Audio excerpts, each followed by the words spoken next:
Back to اور question ساحل صاحب، وہی جو آپ نے اس کے اوپر بڑی ڈیٹیل بات کرنی تھی.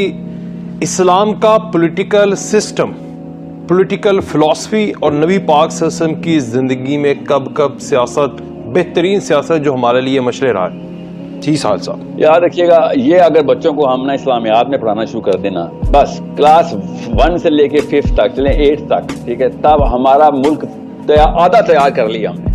اچھا، نبی علیہ السلام کی نبوت کے بعد پہلی سنت جو ہے نا وہ سیاست ہے. پہلی سنت جو ریکارڈ کرائی انہوں نے کیا کیا؟ انہوں نے اپنے خاندان کے تمام بڑوں کو بلایا اور اعلان کر دیا. پھر دوسری سنت پھر سیاست ہے. کیسے؟ انہوں نے پہلے کی سنت کیا تھی؟ پہاڑ کے اوپر گئے اور نبی اسلام نے کہا کہ سب اکٹھے ہو جاؤ، سارے سردار اکٹھے ہو گئے، آپ کے مجمع اکٹھا ہو گئے. نبی اسلام نے کہا اگر میں کہوں کہ پہاڑ کے پیچھے سے فوج آ رہی ہے، مان لو گے نا؟ اس کا مطلب یہ ہے کہ میں نے آج تک تم سے کوئی غلط بات کی ہے، یہ مطلب تھا نا اس بات کا. تو سب نے کہا ہاں مان لیں گے فوج آ رہی ہے. پھر نبی علیہ السلام نے اللہ تعالیٰ کی توحید کا اعلان کیا کہ باقی سب یہ شریعتیں کینسل کرو، یہ کیا 2 روپے کے تم نے چھوٹے چھوٹے بت بنائے ہوئے ہیں، میں توحید کا اعلان کرتا ہوں. اور کیا ہوا؟ پھر سردار اللہ کے نبی اسلام کے اگینسٹ ہو گئے. نبی اسلام نے سرداروں کو پے در پے دعوت دینی شروع کر دی، گھر جا جا کے، جتھوں میں بلا کے، سرکل میں، کعبے میں.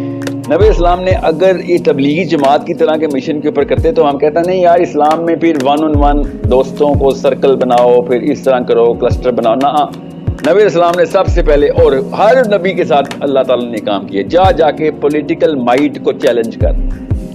ان ادر ورڈز اللہ تعالیٰ ہر نبی سے کہتے ہیں سب سے پہلا کام سیاست ہے.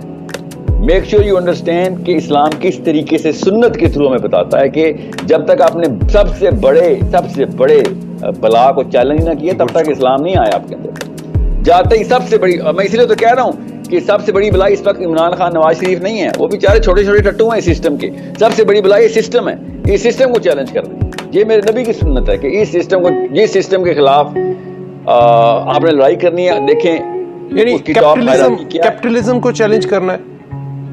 کیپٹلزم نہیں سر، جس گورننس کا جو سسٹم ہے نا، بیسیکلی یہ وہ فلسفہ ہے. جس فلسفے کے تھرو آپ نے ایک چھوٹے ٹٹ پونجیے کو اور ایک بڑے عالم کو برابری کر دی سب سے پہلے کہ تیرا بھی ووٹ اتنا ہی، اس کا بھی ووٹ اتنا ہی، ٹھیک ہے. ایک جاہل کو اور ایک عالم کو، ایک پروفیسر کو اور ایک اسٹوڈنٹ کو، سب کو برابر کیا اور کہا سب کے ساتھ ایک ہی جتنا ووٹ لگائیں گے. ڈزنٹ ریلی میٹر کہ کس کو زیادہ پتا ہے. 18 سال کا لڑکا بھی وہی بتائے گا جو 88 سال کا بابا بھی بتائے گا. اچھا، لیکن یہ وہ والا کنسپٹ تو نہیں ایک صف میں کھڑے ہو گئے محمود و ایاز، اور آپ کو تو صرف تقوی کی بنیاد کے اوپر ہی برتری ہے نا، وہ اللہ کے ہاں میں ہے، دنیا میں تو سب برابر ہے. یہ بھی تو پریویل کر رہی نا ایک سوچ. جی بالکل، ایک ہی صف میں کھڑے ہو گئے. محمود و ایاز کا مطلب ہے کہ ہم آپس میں ایک دوسرے کو اس بیس کے اوپر جج نہیں کرتے کہ تمہارے پیسے کتنے ہیں. یہ ہے محمود و ایاز کا مطلب.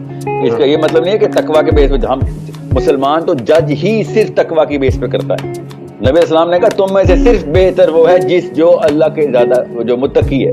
اس کا مطلب ہے کہ عام 2 نمبر بندہ پراپر ڈسپلیس کیا جائے گا کہ بھائی تو پارٹ آف دا سسٹم نہیں ہے. اس کو سکہ بولتے ہیں نا کہ تو ویریفائڈ ہے، تو ویلیڈیٹڈ ہے کہ تو متقی ہے. تیرے اوپر جب ٹیسٹ ڈالے گئے تھے معاشرے میں، محلے نے، علاقے نے، لوگوں نے، عورتوں نے، مردوں نے، تو نے سنت نبھائی تھی، کیریکٹر نبھایا تھا.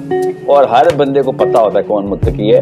یہ تقریریں دینے سے تو نہیں کوئی متقی ثابت ہو جاتا نا. اب آپ کے علاقوں کے کرتوت بتا دیتے ہیں. صحیح بخاری جب مرتب ہو رہی تھی نا تو اللہ تعالیٰ کے اس بندے نے، امام بخاری نے جا جا کے لوگوں کا تقویٰ چیک کیا تھا کہ یہ نہ ہو کہ بندہ فیشن کے طور پر مسلمان ہوا ہو. اس کا تقویٰ ٹیسٹ ہوتا تھا، اس کے علاقے میں جا جا کے پھر اس کے سوال پوچھے جاتے تھے کہ اس بندے کا سکہ ہونا ثابت کرو.